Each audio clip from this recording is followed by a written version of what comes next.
திருப்பத்தூரிலே ஒரு அருமையான இலக்கிய நிகழ்வை தமிழ்நாட்டிலேயே முதலாக ஒரு இலக்கிய விழாவை சாத்தியமாக்கி நடத்தி காட்டிக் கொண்டிருக்கக்கூடிய மாவட்ட ஆட்சித்தலைவருக்கு என்னுடைய நன்றி கலந்த வணக்கங்கள். ஏன்னா பணிவானன்றதை விட நன்றி கலந்த ஒரு இது எங்களுடைய நீண்ட நாள் கனவு.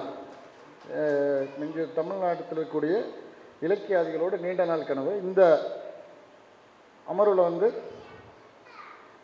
இலக்கியத்தினுடைய டெவலப்மெண்ட் ஆஃப் லிட்ரேச்சர் அப்படின்னு சொல்கிறாங்க. எனக்கு இலக்கியத்தினுடைய தற்கால நிலை எதிர்கால நிலைன்றது ஒரு ஒரு பொதுப்படையான தலைப்பு. ஆக்சுவலாக அந்த தலைப்பில் இன்றைக்கி அவர் பெருமாள் முருகன் சொல்லும்போது சொன்னார், முதல்ல சொல்லும்போது சொன்னார், இலக்கியம் இன்றைக்கு ஒரு பெரிய இலக்கியத்தினுடைய ஒரு முக்கியமான இதுன்னா டெமோக்ரட்டைசேஷன் ஆஃப் லிட்ரேச்சர். இன்றைக்கி இலக்கியம் எப்படி ஜனநாயகப்படுத்தப்பட்டிருக்கிறது. முதல்ல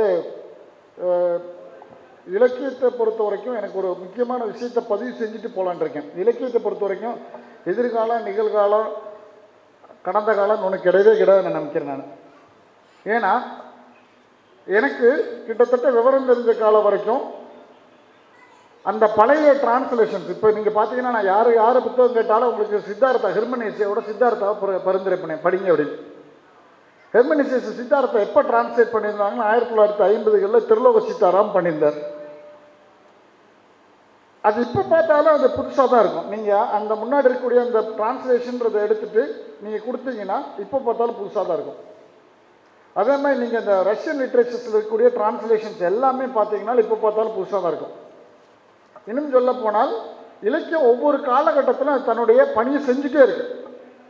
எப்படி பூமி சுற்றிகிட்டே இருக்கு, பட் அந்த சுற்றுறது நம்ம உணராமல் இருக்கமோ அது மாதிரி இலக்கியம் தன்னுடைய ஒவ்வொரு வினாடியும் தனக்கான முக்கியத்துவத்தை பதிவு செஞ்சுட்டே இருக்கு. எனக்கு இப்பயுமே நீங்கள் சொன்னீங்கன்னா இலக்கியம் இப்போ வளர்ந்துருக்கான்னு சொன்னால் நான் இன்னும் கொஞ்சம் பின்னாடி சொல்லுவேன். இலக்கியம் எனக்கு தெரிஞ்சு வினோத ரச மஞ்சரி மாதிரி வீராசாமி செட்டியார் எழுதுன வினோத ரச மஞ்சரி மாதிரி ஒரு ஆந்தாலஜி இப்போ வரைக்கும் வரலன்னு சொல்லுவேன் நான். அவர் பார்த்தீங்கன்னா இன்றைக்கு நாம் எழுதக்கூடிய அந்த ஒரு மாதிரியான ரொம்ப ஜாலியான ரைட்டிங்ஸ் எல்லாத்தையுமே அப்பயே ஒரு வினோத ரசம் இருக்கு வீராசாமி செட்டியார் எழுதிட்டார். அதே மாதிரி பார்த்தீங்கன்னா அபிதான சிந்தாமணி இருக்கும், என்சைக்ளோபீடியா ஆஃப் தமிழ் லிட்ரேச்சர் அப்படின்னு சொல்லுவாங்க. ஆக்சுவலாக அபிதான சிந்தாமணியான மாதிரியான ஒரு இப்போ வரைக்கும் வரல. ஆனால் அன்றைக்கு காலகட்டத்தில் எனக்கு தெரிஞ்சு ஒரு 30 வருஷத்துக்கு முன்னாடி ஒரு கவிதை எழுதி கொண்டு போய் காமிக்கிறதுக்கு பார்த்த நடுக்கம் இப்போ இல்லவே இல்லாமல் போச்சு. சிரிக்கிறவங்க எல்லாருமே இந்த கவிதை எழுதிட்டு எங்கள் எல்லாத்துக்கும் தெரியும். கவிதை எனக்கு தெரிஞ்ச விஷயம் அழகிய பெரியவனாக இருக்கட்டும், அவர் பெருமாள் முருகனாக இருக்கட்டும், கிட்டத்தட்ட இந்த இடத்தை அடைவதற்கு பட்ட சிரமம் இருக்குது. அது ரொம்ப கடுமையான சிரமம்.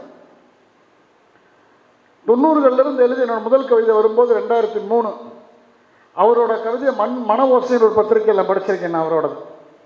அது மாதிரி அவர் அழகிய பெரியவனுடைய எழுத்தெல்லாம் இன்றைக்கு இருக்கக்கூடிய எழுத்தெல்லாம் அவருக்கு கடந்து இன்னைக்கு சொல்லப்போனால் இங்கே இருக்கக்கூடிய ஒவ்வொருவருமே தமிழுடைய தனித்தன்மைக்காக பேர் பெற்றவர்கள். ஒவ்வொருத்தர் அவரோட கங்கணத்தை நான் படித்து சொல்லும்போது 2007 நான் என்னோட 2007 இருக்கும்போது அவர் கங்கணத்தை படித்து நான் பேசியிருக்கேன். அதே மாதிரி அழகிய பெரியவனுக்கு நாங்கள் 2005 ஒரு நிகழ்வு வச்சுருந்தோம். அந்த காலகட்டத்தில் தான் இன்னும் சொல்ல போனால் 50களில் தமிழ் லிட்ரேச்சர் ரொம்ப நல்லா இருந்துச்சு. எனக்கு தெரிஞ்ச 50ல் பார்த்தீங்கன்னா அந்த ஸ்டார் பிரசுரம்னு ஒன்று இருந்துச்சு.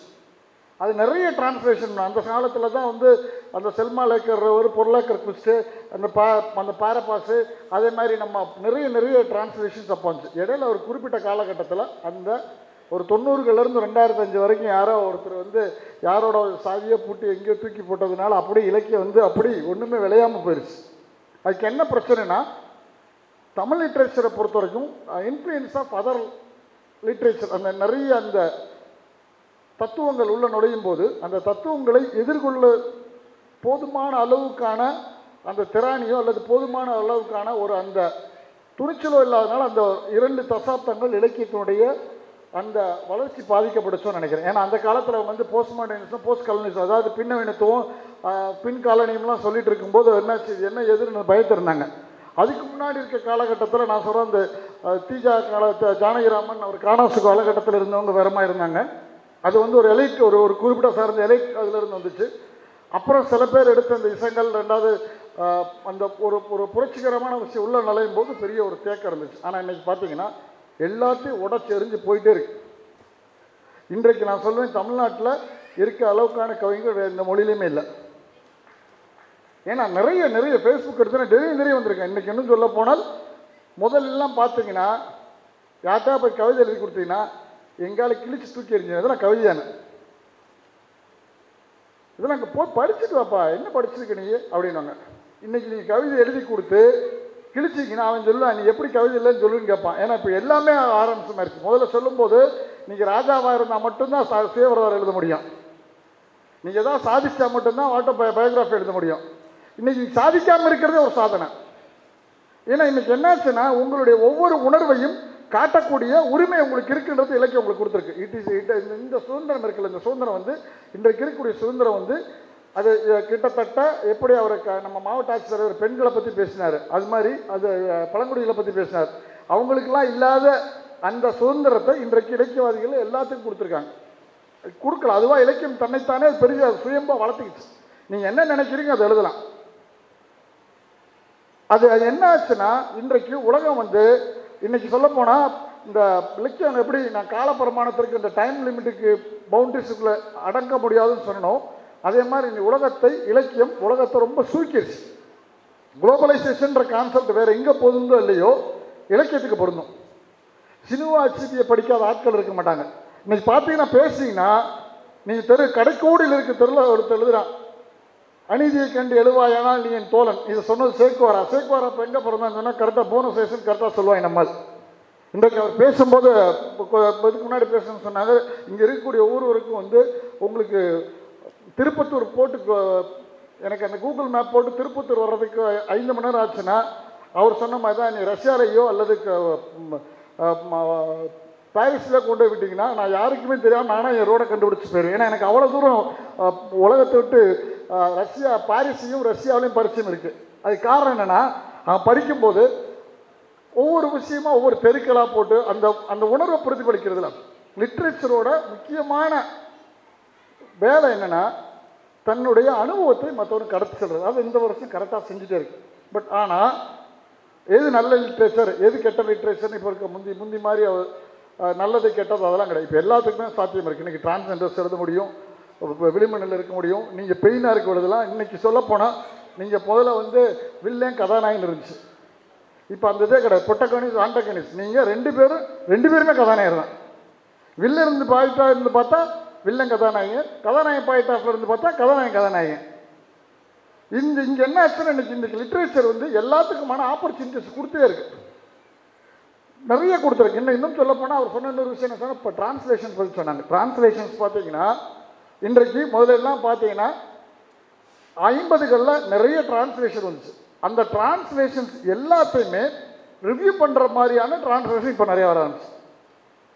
நாம் எப்படி தமிழில் ஒரு ஆங்கிலத்துக்கு இணையான தமிழ் சொல்ல எப்படி கண்டுபிடிச்சி வைக்க நம்ம ட்ரை பண்ணிட்டு இருக்கோமோ அது மாதிரி நீங்கள் ஒரு டிரான்ஸ்லேஷன் வந்துச்சுன்னா அந்த டிரான்ஸ்லேஷன் முன்னாடியே எந்த புக்கில் இருந்து எடுத்தீங்க டிரான்ஸ்லேஷன் சொல்லக்கூடிய ஒரு பெரிய நிர்பந்தம் நமக்கு உருவாக்கியிருக்கு.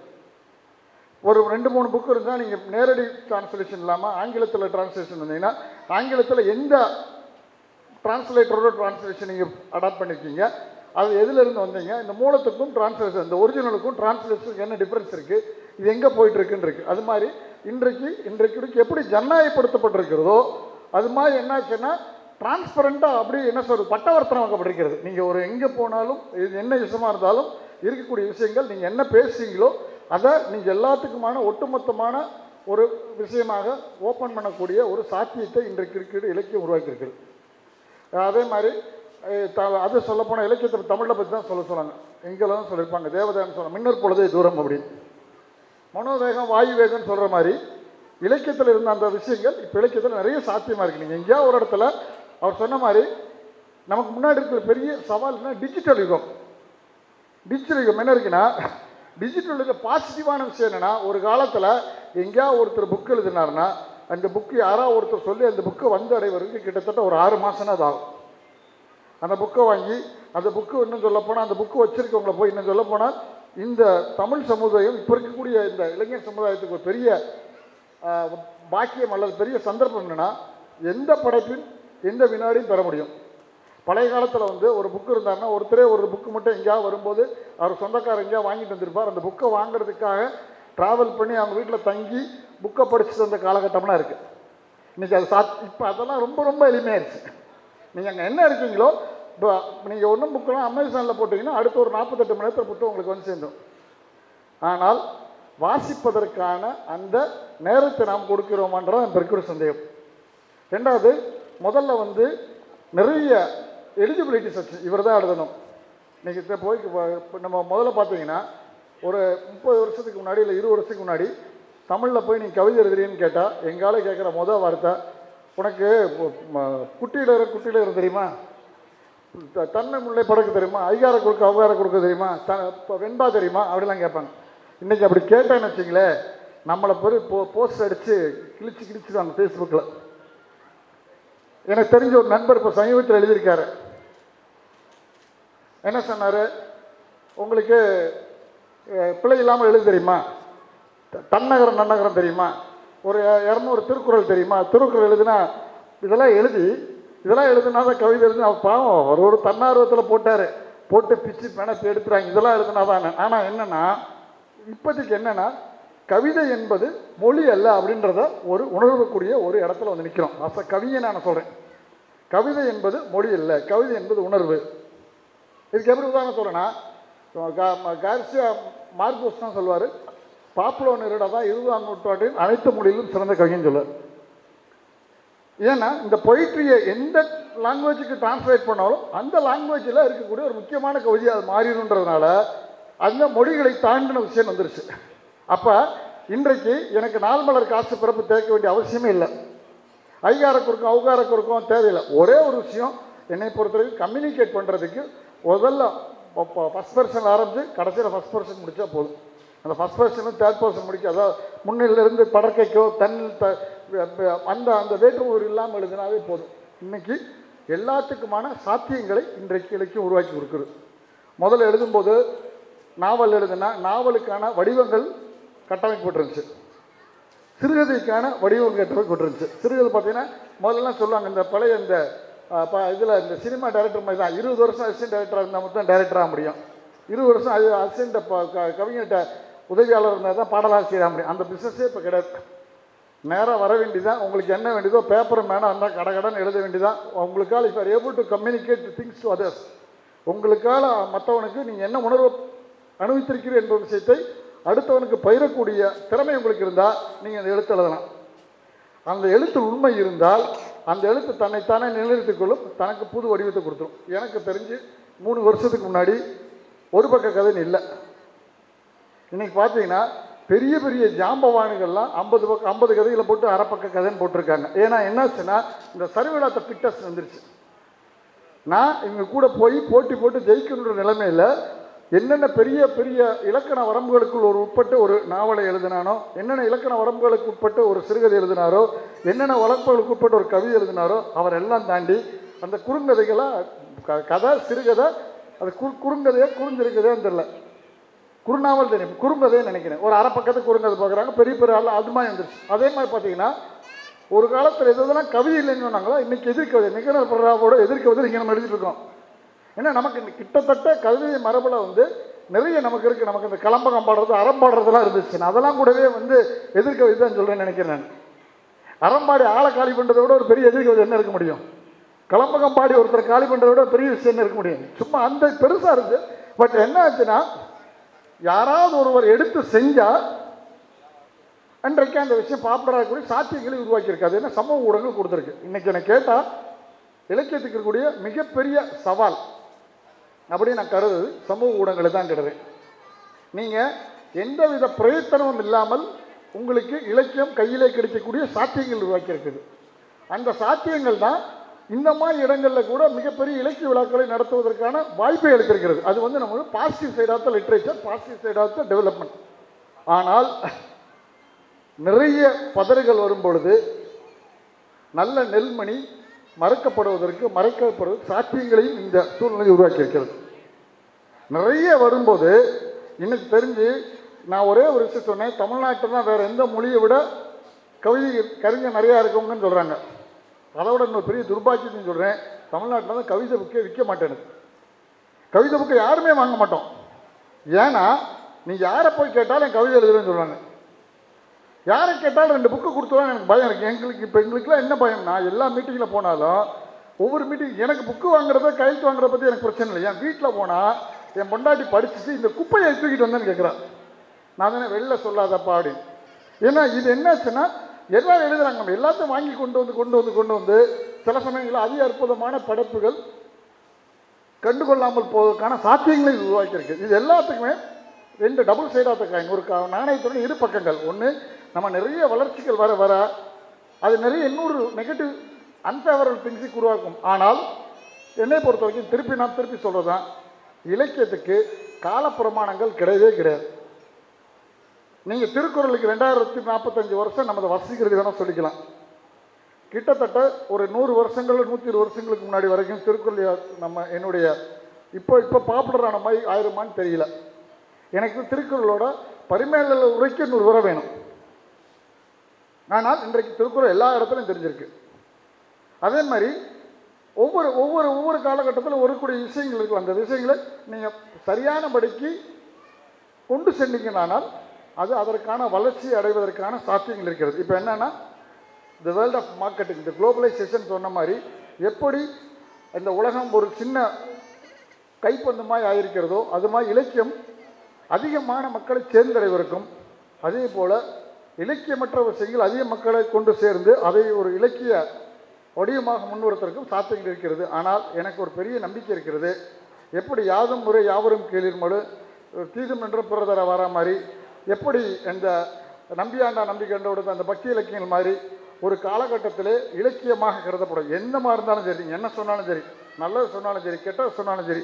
ஏன்னா நான் எப்படி சொல்கிறேன்னா, எதுக்கு யாதும் முறை யாவரும் கேள்வின்றது எப்படி யூனிவர்சலிட்டி ஆச்சோ, எப்படி சத்திமுத்த புலவரோட நாராயண நெங்கால் மாறாயும், அதே மாதிரி இந்த தேவார பாடல்கள் மாதிரி பாசுரங்கள் மாதிரி ஒரு காலத்தை தள்ளி நிற்கும். எனக்கு தெரிஞ்சு இந்த இலக்கியம் மட்டும்தான் காலத்தையும் கடந்த தாண்டி அந்த இடத்துக்கான முக்கியத்துவத்தையும் கொடுக்குது. இன்றைக்கி சொல்ல போனால் இன்றைக்கி வரும்போது நான் மூவாவையும் சீனியர்ஸனையும் குலசேகரனையும் ராம் சிந்தோஷையும் நினைக்கணும்னு வந்தோம். ஆனால் அந்த இலக்கியம் தான் அவர்கள் மூலமாக இந்த இடத்துக்கு ஒரு முக்கியத்துவம் கொடுத்துருக்கு. அப்போ ஒரு இலக்கியம் வளரும்போது ஒன்று காலத்தை காணுறது, ஒன்று அந்த இடத்த முக்கியத்துவமாகிறது.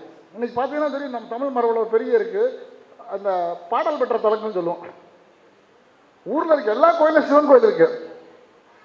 நம்ம அந்த அந்த தெய்வ மரபு, அந்த பக்தி மரபில் பார்த்தீங்கன்னா உலகத்திலே மிகப்பெரியவன் பெரியது அருதின பெரியது கேட்கும் அறிவடி போல மாதிரி உலகத்திலே பெருசு கடவுள். அந்த கடவுள் எல்லா இடத்துலையும் இருக்கார். ஆனால் சில இடத்துல அந்த 4 பேர் பாடின பாடல் இருக்குல்ல, பாடல் பெற்ற பலன்னு சொல்கிறாங்க. அப்போ இறைவனுக்கு ஒரு முக்கியத்துவத்தை கொடுக்கக்கூடிய சித்திர இலக்கியம் இருக்குது. மங்களாசாசனம் பாடன்னு சொல்லி வைஷ்ணவர் சொல்லுவாங்க. மங்களாசாசனம் பெற்றோடன் எல்லா சிவன் கோயில் இருக்குது, எல்லா இடத்துல வைஷ்ணவ கோயில் இருக்குது. அங்கே இருக்கக்கூடிய அந்த பாடல் பெற்ற விஷயங்கள் அந்த சிவன் கோயிலையும் வைஷ்ணவ கோயிலையும் விஷ்ணு கோயிலும் முக்கியத்துவமாகுது. அப்போ இலக்கியம் எங்கெங்கெல்லாம் இருக்கோ அந்த இடத்துல அந்த இலக்கியம் பிறந்த இடத்துக்கு ஒரு மதிப்பு கொடுக்குது, இலக்கியம் பிறக்கக்கூடிய ஒரு காலத்துக்கு ஒரு மதிப்பு கொடுக்குது.